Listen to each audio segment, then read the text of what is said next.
லாரியிலிருந்து பணம் திருடிய சம்பவத்தில் குற்றவாளிகள் கைது செய்யப்பட்டு சிறையில் அடைக்கப்பட்டனர். திருச்சி மாவட்டம் பெட்டவாய்த்தலை காவல்காரன் பாளையம் பகுதியில் கடந்த ஆகஸ்ட் 3 காய்கறி லோடு ஏற்றி வந்த லாரியிலிருந்து மர்ம நபர்கள் சிலர் 50,68,000 ரூபாய் பணத்தை திருடி சென்றனர்.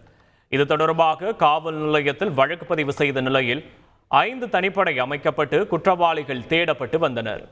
இந்த நிலையில் சம்பந்தப்பட்ட குற்றவாளிகள் நவலூர் குட்டப்பட்டு பகுதியில் சுற்றித் திரிவதாக தகவல் கிடைத்தது. விரைந்து சென்ற தனிப்படை போலீசார் அப்பகுதியில் நிறுத்தப்பட்டிருந்த காரில் சோதனை நடத்தினர். அப்போது காரிலிருந்து தப்பி செல்ல முயன்ற 5 பேரை போலீசார் மடக்கி பிடித்து விசாரணை நடத்தினர். கைது செய்யப்பட்டவர்கள் தூத்துக்குடியைச் சேர்ந்த பிரவீன்குமார், திருநெல்வேலி மாவட்டத்தைச் சேர்ந்த போஸ், வெள்ளைப்பாண்டி, முத்து மணிகண்டன், சூர்யா என தெரியவந்தது. இவர்கள் லாரியில் பணம் திருடியது உறுதியான நிலையில் அவர்களிடமிருந்து 26 லட்சம் ரூபாய் பணம் மீட்கப்பட்டது. குற்றவாளிகள் அனைவரும் மத்திய சிறையில் அடைக்கப்பட்டனர்.